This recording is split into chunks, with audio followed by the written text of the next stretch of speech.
언젠가 광고에 나온 것처럼 새로운 세상을 만나실 때는 끊어놓는 것이 좋습니다.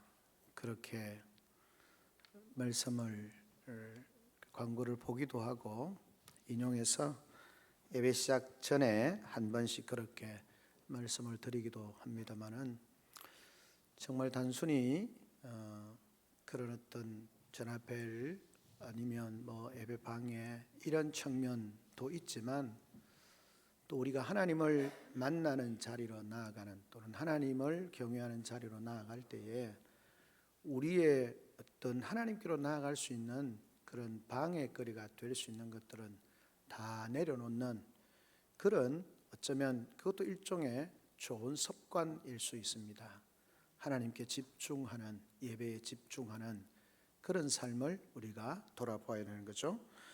종종 구약 성경에 보면 야곱도 마찬가지고 어려운 일 당하고 베델로 올라가자, 엘 베델 하나님께로 올라가자라고 이야기할 때 자신들에게 가지고 있는 드라빔과 모든 우상들과 모든 다른 것들을 다 내려놓고 하나님께 집중하며 나아가고 그곳에서 하나님을 만나고 하나님의 약속의 말씀을 다시 듣고 하나님의 축복의 언약을 다시 확인하는 그런 삶을 보게 되어집니다. 사실 신앙이라고 하는 것은 일상의 삶입니다. 신앙이 어느 세상적으로 말하면 우리는 신앙의 고백이지만 일반적인 세상에서 이야기하면 이념, 생각 그런 것으로 거치는 것이 아니라 그 이론과 생각이 삶으로 드러나는 것, 그것이 참된 신앙이다라고 그렇게 말할 수 있겠습니다. 우리의 신앙의 고백이라고 하는 것은 그 고백으로 끝나는 것이 아니라 그 고백이 우리의 삶으로 연결되어질 때 참된 신앙의 고백이고 참된 신앙의 삶이 되는 것이죠. 성경에 보면 하나님의 말씀도 그렇습니다.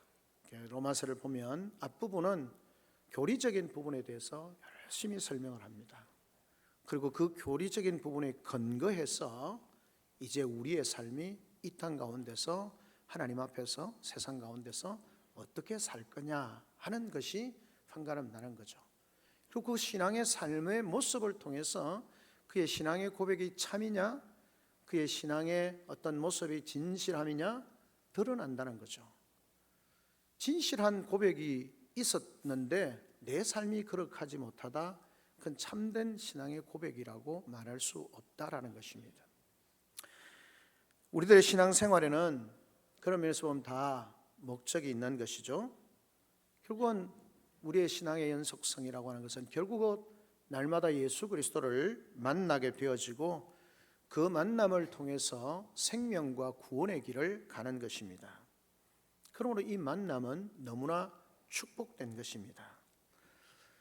인생을 생각해 보면 사람이 좋은 만남이 있어야 하는 것이죠. 여러 가지 만남이 있지만 만나지 않았으면 더 좋았을 법한 만남도 있고 이 만남이 없음으로 말미암아 우리의 인생이 더 비참해지는 그런 모습도 있는 거죠.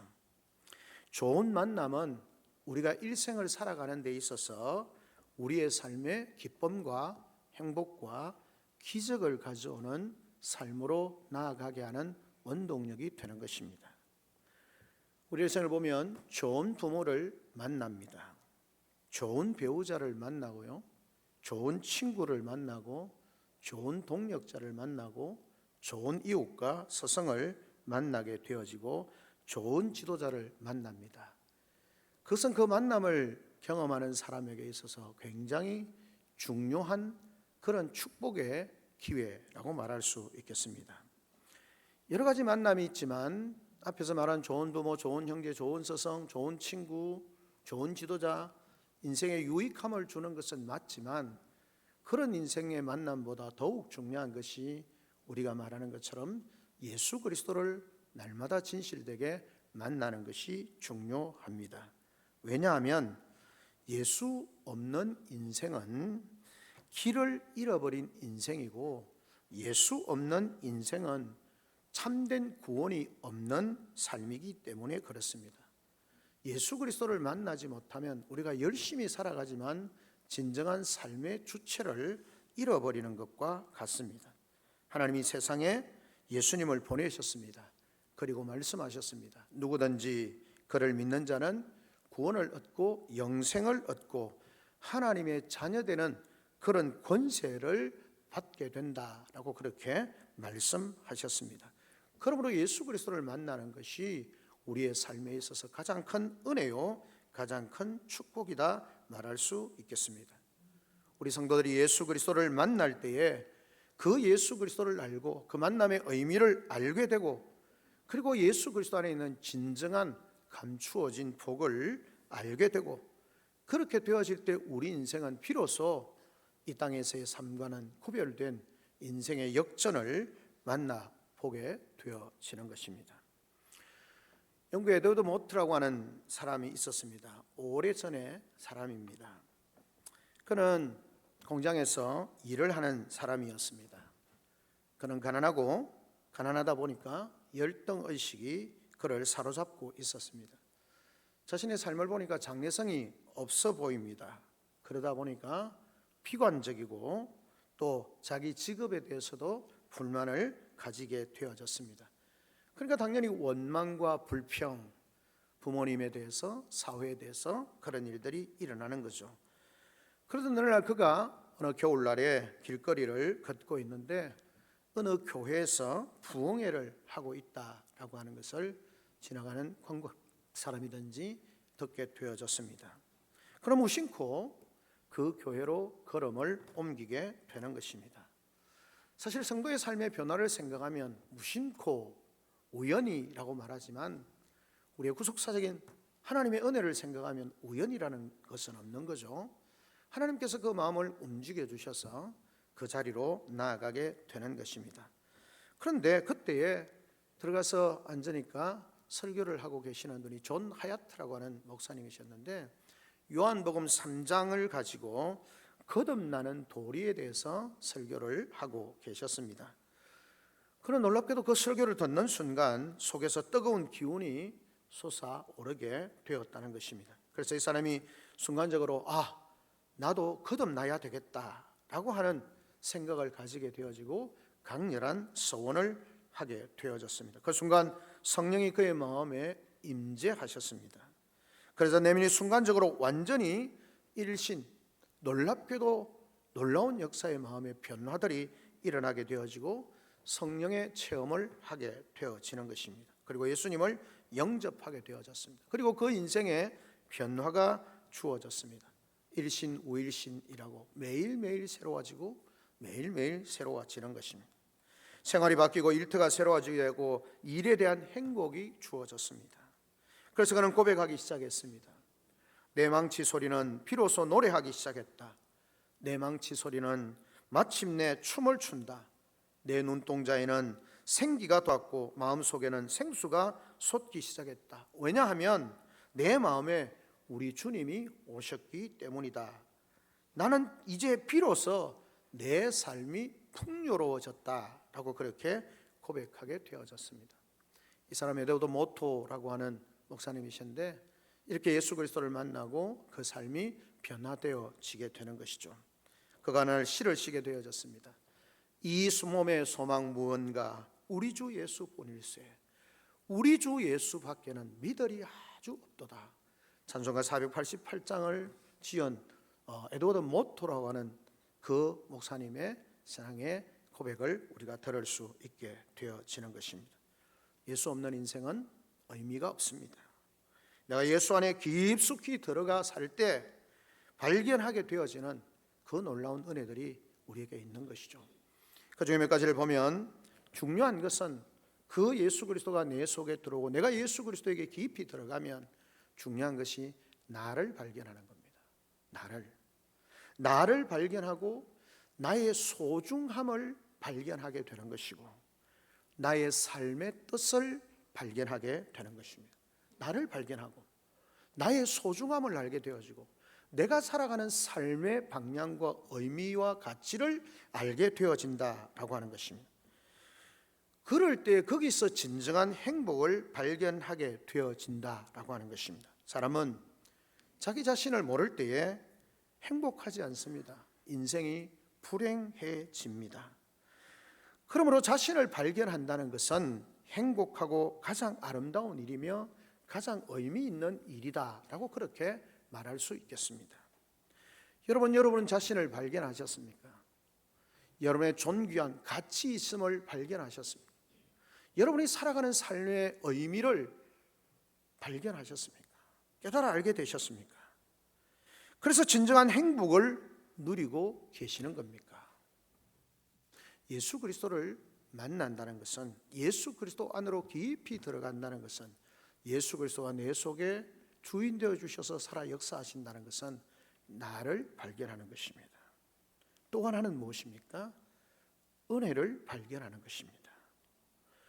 위로부터 주어지는 놀라운 은혜를 알게 되는 것입니다. 사도 바울은 우리가 아는 것처럼 그 은혜를 알고 비로소 그렇게 고백하는 것입니다. 나의 나 된 것은 하나님의 은혜다. 나의 나 된 것은 하나님의 은혜다.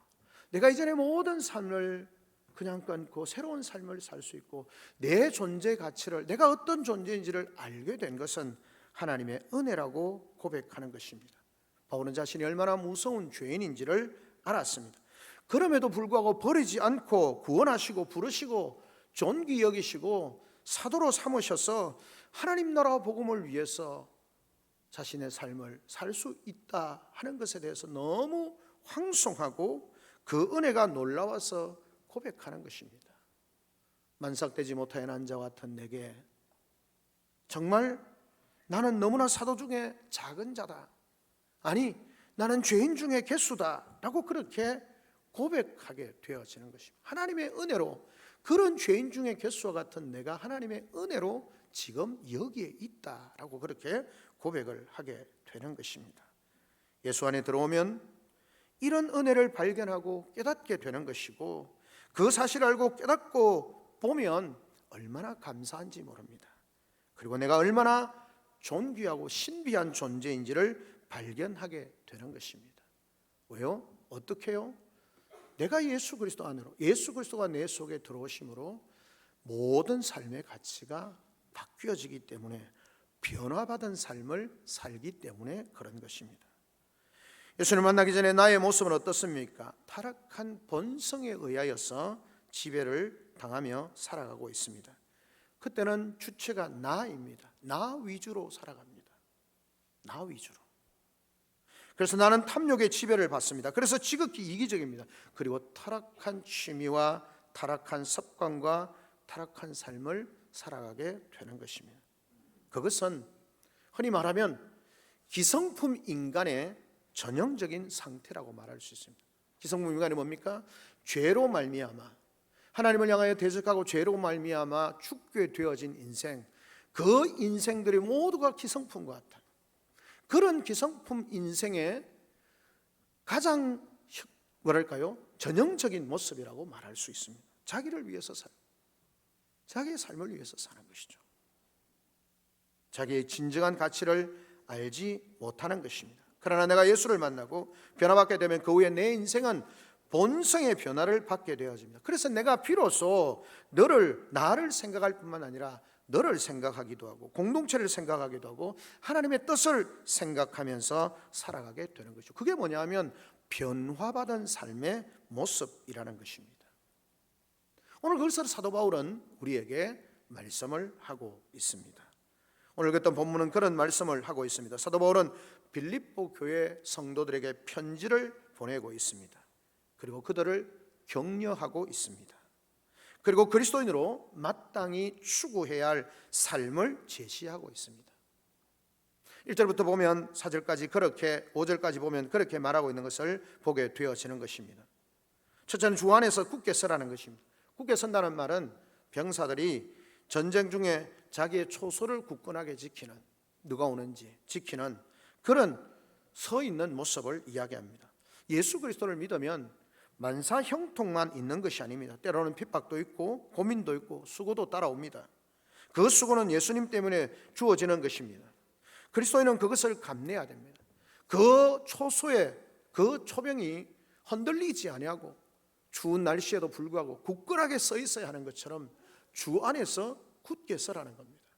좋은 일에뿐만 아니라 힘들고 어려운 일에도, 괴롭고 고통스러운 일에도 흔들리지 않고 굳게 서라고 말씀하고 있는 것입니다.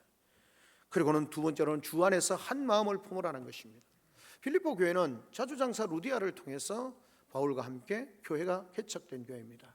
그래서 그런지 빌립보 교회는 여권, 여성의 발언이 강했던 것 같습니다. 그리고 교회의 중요한 여두 지도자인, 여기 본문에 나오는 것처럼 앞에 보면 나오고 있는 유오디아와 순두계라고 하는 두 여인의 그런 지도자라고 인하여서 서로 선한 의도에서 시작했겠지만 경쟁이 일어나는 그런 상황이었습니다. 바울은 특별히 그 일에 대해서 권면합니다. 유오디아와 순두계를 권하여서라고 그렇게 말씀하는 것을 보게 되어집니다. 한 마음을 품으라는 겁니다.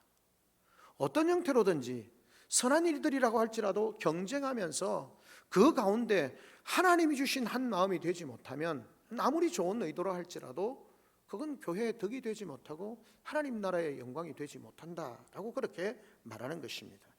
그래서 너희가 한 마음을 가지라는 것입니다. 그리고 말합니다. 3절에는 그러므로 너희는 서로를 도우라는 것입니다. 서로 도와라는 겁니다. 한 마음을 가질 뿐만 아니라 서로의 어떤 부분을 돌아보면서 도우라라고 그렇게 말씀합니다. 그리고 주 안에서 항상 기뻐하라라고 그렇게 말씀하고 있습니다. 그런데 여러분, 놀라운 것은 바울이 지금 어디에 있습니까? 어느 좋은 별장에 있습니까? 아닙니다. 로마의 감옥에 있습니다. 감옥에 있으면서 감옥 밖에 있는 그 빌립보 교회 성도들을 향하여서 편지를 씁니다.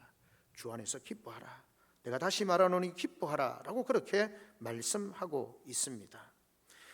여기서 우리가 알 수 있는 것은 진정한 기쁨을 말하는 것인데요, 진정한 기쁨에는 환경이나 여건 그리고 조건이나 넉넉함에서 오는 것이 아니라는 것입니다. 그것은 예수 안에 오는 것이고 조건과 환경을 초월해서 오는 것이라는 겁니다. 그래서 빌립보 교회를 향하여서 말합니다. 어려움이 있고 핍박도 있지만 예수 그리스도 안에서 그것조차도 극복하고 기뻐하라고 당부하고 있는 것입니다. 기뻐하라는 겁니다. 그리고 마지막으로 말합니다. 관용을 베풀라는 것입니다. 비록 오늘 환경과 신앙에 어려움이 있고 핍박이 있지만 너희 관용을 모든 사람에게 알게 하라고 충고합니다.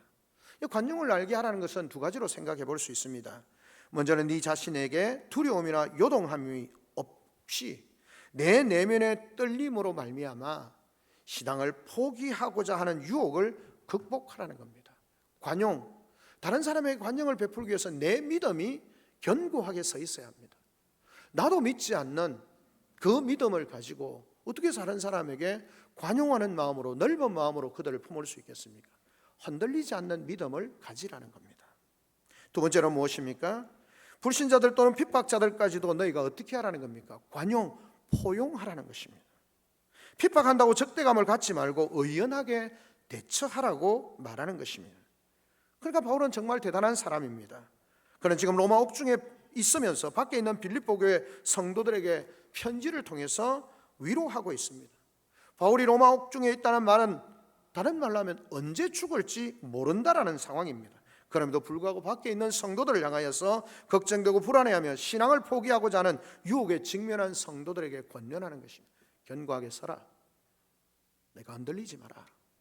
그렇게 말하고 있는 것입니다. 뭐 아닙니다. 어떻게 하라는 겁니까? 내가 서로 정말 넓은 마음을 가지고 돌아보라는 겁니다. 형제들을 살피라는 겁니다. 견고하게 설 뿐만 아니라 한 마음을 품으라는 겁니다. 서로를 돌아보라는 겁니다. 그리고 주 안에서 항상 기뻐하라는 겁니다. 너희 관용을 모든 사람으로 하여금 알게 하라는 것입니다. 여러분, 놀라운 일 아닙니까? 그런데 이런 놀라운 일이 어떻게 가능하냐라는 것입니다. 어떻게 이런 주 안에서 서는 일과 모든 일에 염려하지 말고 어떤 자랑하면서 권면하면서 그렇게 할 수 있느냐라는 것입니다. 이런 삶은 억지로 되는 것이 아니라 변화를 받아야 합니다. 하나님의 영이 내 마음속에 강하게 임재할 때 가능합니다. 그 말은 내가 예수 그리스도 안에 깊숙이 들어가야 하고 예수 그리스도가 내 삶을 온전히 지배하실 수 있도록 할 때에 이것이 가능하다는 것입니다. 왜요? 그러할 때 나의 삶의 변화가 주어지는 것이고 변화된 삶을 통해서만이 이 모든 것이 가능하다는 것입니다. 변화된 삶은 우리에게 좋은 거룩한 습관들을 가지게 한다는 것입니다. 오늘 성경을 통해서 우리가 그 몇 가지를 생각해 보려고 하는 것입니다. 거룩한 습관 얼마나 중요한지 모릅니다. 요즘 사람들이 좀 습관 이렇게 하면 되는데 자르게 쓰는 말이 루틴이라는 말입니다. 여러분 어르신들 잘 모를 수도 있고 젊은 집사님들이나 성도님들은 또 이해할 수 있습니다. 이 루틴이라는 것이 무엇입니까? 루틴은 단순히 반복적인 행동을 넘어서 우리의 삶을 긍정적인 방향으로 이끌어주는 그런 삶의 방식입니다. 루틴은 정확하게 하면 이렇습니다. 규칙적으로 행하는 일의 통상적인 순서와 방법을 이야기합니다. 즉 일상적으로 반복되는 습관이나 절차를 뜻하고 의도적으로 만들어진 습관을 포함한다는 겁니다. 무슨 말입니까? 습관을 가지는데 의도적으로 그렇게 하기 위해서 습관하는 것을 포함한다는 겁니다. 예를 들면 이런 겁니다. 어떤 차이가 있냐면 어떤 사람이 아침에 일어나면 사실 무습관이라고 하는 건 무의식과 연관이 되어 있는 것으로 자연스럽게 형성된 것으로 볼 수 있습니다. 어떤 사람이 일어나면 늘 자기는 아침에 일어나면서 생수를 한 컵 마신다는 거예요. 내가 아침에 일어나면 생수를 마신다. 그리고 하루를 시작한다. 이건 습관이에요. 근데 루틴은 어떤 거냐? 나는 5시에 일어나서 한 30분쯤 책을 읽고 그리고 냉수 한 컵을 마시고 내가 어떤 일을 시작한다. 그냥 단순히 무의식적으로 일어나서 물을 마시는 것이 아니라 의도적으로 내가 그 일을 하겠다는 것이죠. 성도들에게 있어서 무의식적으로 습관화되어지는 영적 좋은 거룩한 습관도 필요하고 루틴처럼 내가 영적인 거룩한 습관을 만들어가기 위해서 노력하는 것이 필요하다는 것입니다. 왜요? 하나님의 성령이 내 속에 살아 역사하시고 내가 예수 그리스도 안에 깊이 들어가게 되어질 때 내 삶의 변화가 일어나고 거룩한 습관들이 나타나게 되어진다는 것입니다. 오늘 우리가 읽었던 본문의 말씀에서 거룩한 습관의 특징이 뭐냐면 첫 번째는 뭐냐면 기뻐하는 습관입니다. 사도 바울이 감옥에 있으면서 하는 말이 뭡니까? 기뻐하라. 주 안에서 내가 말하노니 다시 말하노니 너희가 기뻐하라. 바울의 상황, 우리가 살펴본 것처럼 바울의 상황, 빌립보 교회의 상황, 그들의 상황이 기뻐할 상황이 아니라는 겁니다. 그런데도 불구하고 바울은 말하는 겁니다. 너희가 기뻐하라. 내가 다시 말하노니 기뻐하라. 주 안에서 너희가 항상 기뻐하라는 겁니다. 이건 그냥 너희가 할 수 있으면 하라는 것이 아니라 그렇게 하라는 겁니다. 어찌 보면 습관화되어 있는 겁니다.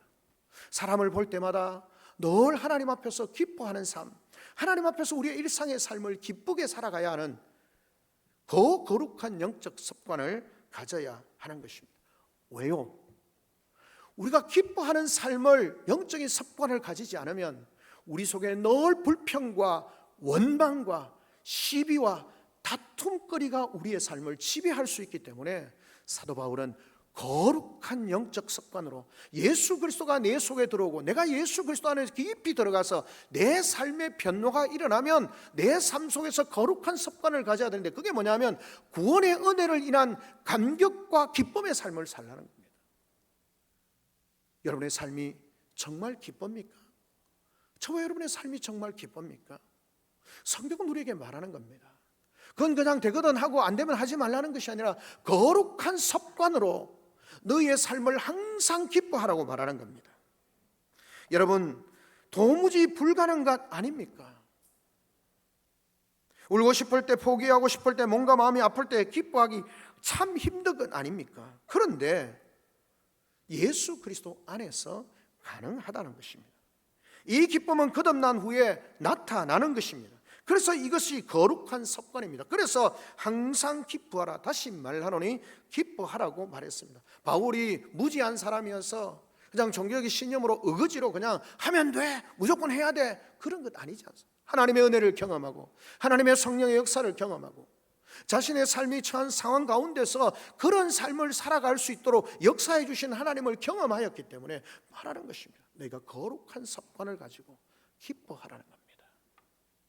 그런 기쁨의 삶을 살라고 말하고 있는 것입니다.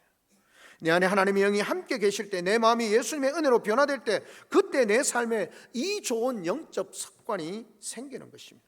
삶은 그냥 웃게 하지 않습니다. 자꾸 울게 합니다. 자꾸 짜증나게 합니다. 자꾸 불평하게 합니다. 자주 원망하게 합니다.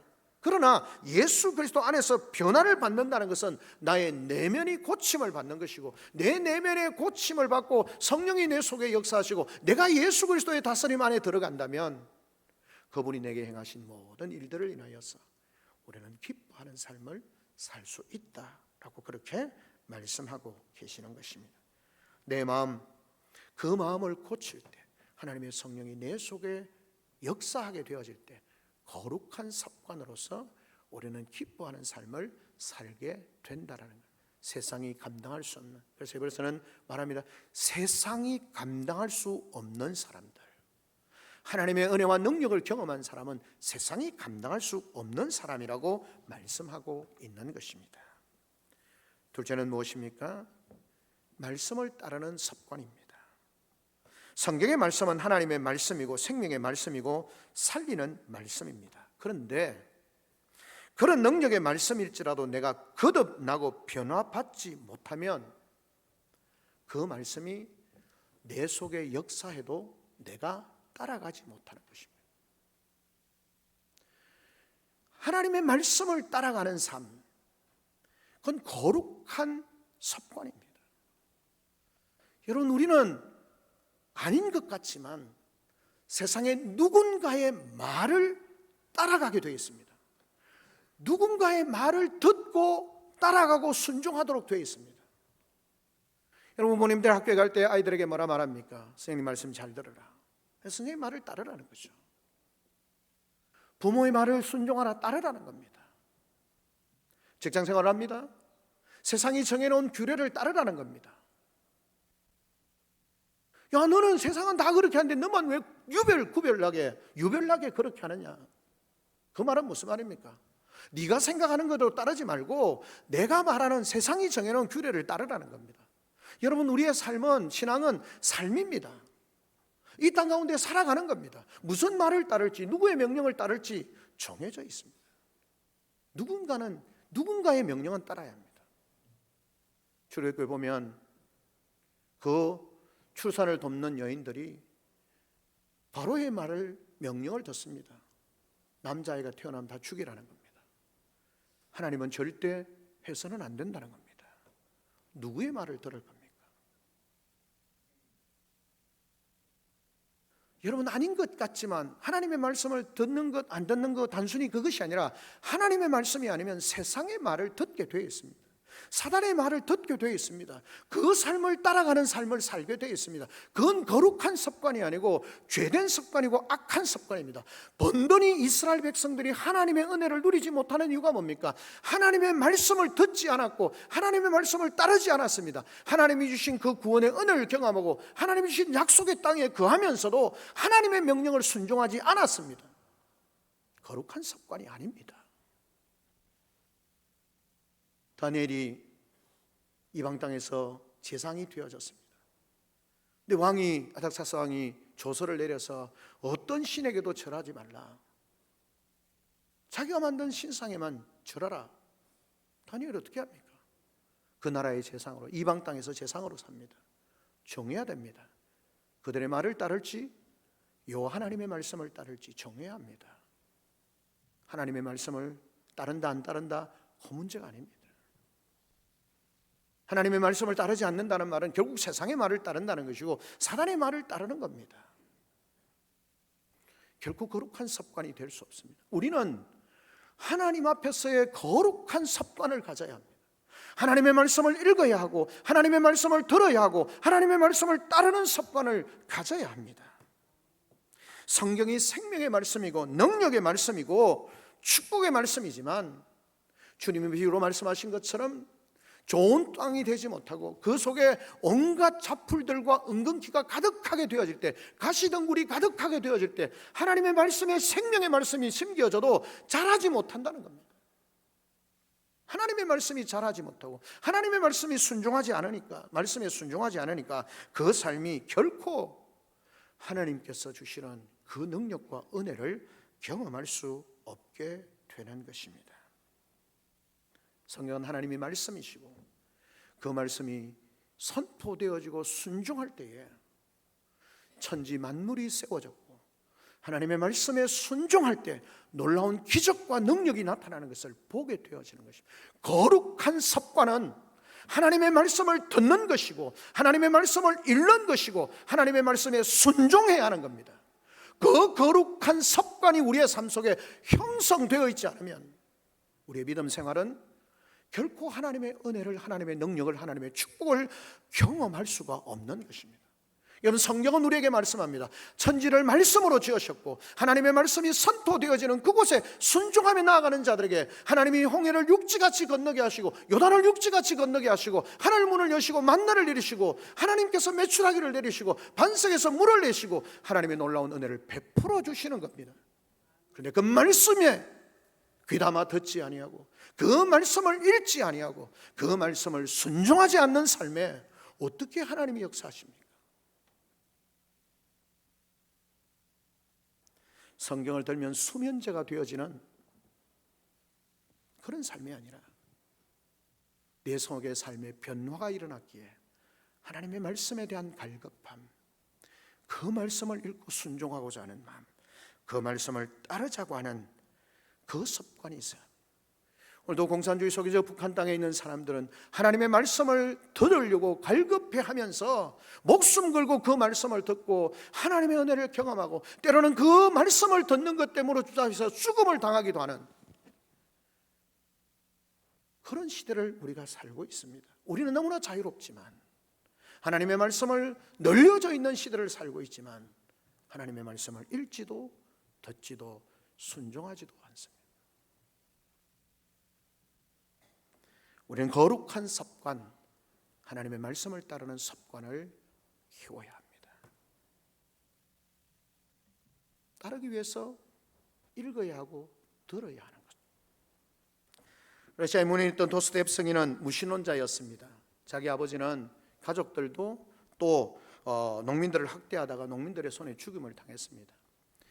그래서 거위의 왕따를 당하고 황폐한 삶을 살다가 청년 시절에 사회주의 사상에 물들게 되어집니다. 러시아 제국 마지막이었으니까요. 그러다가 붙잡혀서 사형 선고를 받게 되어졌습니다. 이제 나는 죽었구나 라고 그렇게 생각을 하고 이렇게 죽을 걸 너무 험하게 살았다. 다시 시간이 주어진다면 이렇게 살지 않을 것이다 후회합니다.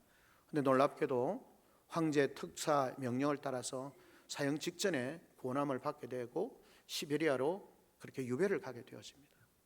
시베리아 유배를 가는 중에 기차를 타고 가는 중에 우연히 한 역에 정차를 하게 되어졌는데 한 여인으로부터 성경책을 받게 되었습니다. 그리고 그 성경책을 읽게 되어집니다. 잠깐 간이역에 쉬는 동안 어느 부인이 전해졌던 이 작은 성경책이 도스토옙스키의 인생을 바꾸어 놓았습니다. 그는 그 성경책을 소중히 품고 읽다가 어느 날 예수님의 음성을 듣게 되어지고 4년간의 유배 생활을 끝내고 돌아오게 되었습니다. 그리고 소설을 씁니다. 죽음의 집의 기록이라는 책과 죄와 벌이라고 하는 우리가 아는 것처럼 유명한 까라마조프의 형제들이라고 하는 그 모든 소설들을 쓰게 되어지는 거죠. 성경의 그 삶을 변화시킨 겁니다. 우리가 잘 아는 조지 물러라고 하는 고아의 아버지가 있지 않습니까? 우리는 그분이 그냥 고아들을 잘 먹였다, 기도에 그렇다 그렇게 말하지만 더 중요한 것은 이 조지 물러가 어떤 어려움을 당할 때마다 늘 강조했던 것이 뭐냐면 하나님의 말씀을 사모하고 하나님 앞에 기도하는 것이었습니다. 빵이 떨어졌습니다. 먹을 것이 없습니다. 그러면 도움을 줄 수 있는 부자들을 찾아가는 것이 아니라 어떻게 합니까? 성경책을 들고 기도의 골방으로 들어갑니다. 하나님의 말씀을 읽습니다. 그리고 기도합니다. 하나님의 도우심을 간절히 기도하는 거죠. 하나님이 내게 뭐라고 말씀하시는지를 듣고 그 말씀을 근거로 해서 기도하는 겁니다. 기도를 바치고 나면 끝날 때가 되면 어김없이 양식을 싣고 오는 사람들이 있었다라는 것입니다. 존 켈빈은 26세에 성경 말씀을 열심히 연구해서 풀어서 기독교 강요를 썼습니다. 스펄전은 26살 때에 영국의 대부흥사가 되었습니다. 리빙스턴은 23살에 아프리카의 선교사로 떠나게 되어졌습니다. 이 모든 것이 어떻게 가능했냐? 하나님의 말씀이 그의 삶을 지배하고 그가 하나님의 말씀을 따르는 삶을 살았을 때 이 놀라운 일들이 일어나게 되는 것입니다. 또 하나는 뭡니까? 칭찬하는 습관입니다. 바울은 뭡니까? 감옥에 있으면서 빌보교의 성도들을 격려하고 칭찬하고 위로합니다. 내가 주 안에서 변화를 받으면 내면이 변화되고 생각과 내 언어가 바꾸어집니다. 그래서 내 언어 속에 희망과 칭찬과 덕담과 평화와 치유의 언어가 나타나게 되어집니다. 그 사람의 말을 들어보면 그 사람의 마음을 읽을 수 있습니다. 내가 변화를 받으면 먼저 내 안에 평화가 자리를 잡습니다. 그러면 내 삶의 내용과 표정과 언어가 변화가 일어나게 되는 거죠. 성도의 삶은 변화된 사람은 소망을 주는 말을 합니다. 사도 바울이 그렇게 로마로 가는 그 과정에 유로굴로라고 하는 큰 풍랑을 받아서 모두가 죽게 되어졌어요. 그런 상황입니다. 근데 그 밤에 하나님께서 그에게 하시는 말씀을 들었습니다. 그리고 그 말씀을 근거로 뭘 합니까? 그 배 안에 있는 모든 절망 중에 있는 사람들에게 희망을 말합니다. 죽지 않는다. 걱정하지 마라. 하나님께서 내게 말씀하셨고 우리 모두가 로마에 도착하도록 하나님이 지켜주신다. 하나님의 말씀을 가지고 있는 사람, 하나님께서 변화시킨 사람의 말은 격려와 칭찬을 합니다. 우리의 말은 똑같습니다. 칭찬하거나 격려하거나 사랑의 말을 하지 않으면 불평과 원망과 저주와 그런 말들을 할 수밖에 없는 거예요. 우리에게 말씀하고 있는 것입니다. 칭찬을 고르도 춤추게 한다고 합니다. 그래서 변화의 삶은 희망을 말하고 칭찬하게 하는 습관을 가집니다. 디테일링 관계를 푸는 방법은 칭찬밖에 없습니다. 부부간의 문제, 고부간의 문제, 형제간의 갈등, 교우간의 갈등, 모든 문제를 풀어내는 방법은 우리가 변화되어지고 생명을 살리는 언어로 칭찬하고 격려하고 위로하는 것을 통해서 가능하게 되어지는 것입니다. 마지막으로 기도의 습관입니다. 기도하라는 겁니다. 오늘 새벽에 시편 140편의 말씀을 통해서 말합니다. 절박한 상황, 고통스러운 상황 가운데서 정말 도우실 분이 하나님밖에 없으므로 그분 앞에 가서 토로하고 쏟아내고 하나님 앞에 구하라는 겁니다. 주님도 이 땅에 계시면서 하나님이신 그분이 일어나는 새벽을 깨워서 하나님 앞에 기도하며 나아갑니다. 하나님과의 교제, 기도의 시간을 갖습니다. 그리고 하나님의 뜻을 받습니다. 그리고 그 뜻을 이루는 삶을 사는 것입니다. 사랑하는 성도 여러분, 좋은 습관을 가지게 되어질 때 우리 속에 나쁜 습관은 떠나가게 되는 것입니다. 좋은 습관을 가지지 않기 때문에 우리는 늘 나쁜 습관의 지배를 당하게 되어져 있는 것입니다.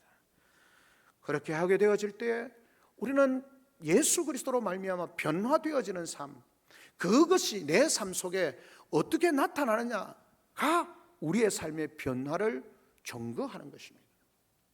우리의 기도하는 삶, 격려하는 삶, 사람을 살리는 말을 하는 삶, 말씀을 따르는 삶, 하나님 앞에 감사하는 삶, 그 삶을 통해서 우리가 예수 그리스도의 지배를 당하고 예수 그리스도가 내 속에 살아 역사하는 변화된 삶을 살 수 있게 되는 것입니다. 사랑하는 성도 여러분, 그런 삶을 살 때 7절은 이렇게 말합니다. 뭐라고 말씀합니까? 그리하면 모든 지각에 뛰어난 하나님의 평강이 그리스도 안에서 너희 마음과 생각을 지키시리라 말씀합니다. 하나님이 우리의 생각과 삶을 지키시고 그분이 우리 가운데 은혜를 베푸시고 능력을 베푸시고 축복하시는 거룩한 삶, 영광스러운 삶, 능력 있는 삶을 살기 위해서 우리는 거룩한 습관, 변화된 자로서 거룩한 습관에 익숙한 하나님의 사람들이 되어져서 우리의 일상의 삶 속에서 이런 삶을 통해서 하나님의 뜻을 이루고 하나님의 영광을 드러내고 하나님의 능력을 나타낼 수 있는 복된 하나님의 사람들이 되시기를 주님의 이름으로 축원합니다. 아멘. 우리 시간 다 같이 한 목소리 한번 하나님 앞에 기도하며 나아갑니다. 말씀을 붙들고 하나님,